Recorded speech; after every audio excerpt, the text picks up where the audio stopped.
Gift দেওয়াটা যেমন আনন্দের, সেম একই আনন্দের গিফটটা প্যাকেজিং করা। তো আমার সেই সৌভাগ্যটিই হয়েছে আজ আমি দুজনের গিফট প্যাকেজিং নিয়ে চলে আসলাম। একজনের অ্যানিভার্সারি আর একজন হচ্ছে বার্থডে।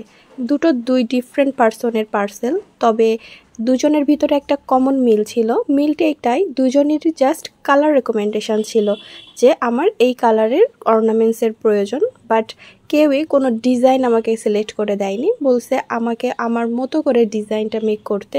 যদিও প্রথম দিকে আমি একটু কনফিউজে ছিলাম, তবে কাজ শেষে আলহামদুলিল্লাহ আমি অনেক বেশি স্যাটিসফাই।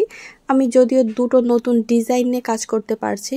তো কেউ যদি সুযোগ দেয়, সেটা যেমন একটু কষ্টের ডিজাইনটা সিলেক্ট করার, একটু টেনশনও থাকে, তবে যদি কাজটা ভালো হয় তাহলে আপনি নতুন ডিজাইনও তৈরি করতে পারবেন এবং অন্যর কাজ কপি করার হাতের থেকেও বেঁচে যাবেন। কারণ কেউ যদি আপনাকে কোনো ডিজাইন দেয়, খুবই স্বাভাবিক তার কোনো না কোনো পছন্দের ডিজাইন আপনাকে দেবে।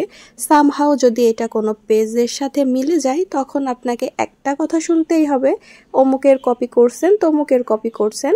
তবে যাক, আলহামদুলিল্লাহ আমার আজকের ডিজাইন দুটো আমার কাছে তো ভালো লেগেছে। এখন দেখা যাক যার পার্সেল তার কাছে যাওয়ার পরে কেমন রিভিউ পাই বা তাদের কেমন লাগে। আপনিও যদি স্টুডেন্ট বাজেটের ভিতরে কাউকে গিফট করতে চান, তাহলে অবশ্যই যোগাযোগ করুন। তাহলে পরবর্তী পার্সেল প্যাকেজিংটা হয়তো বা আপনার হতে পারে।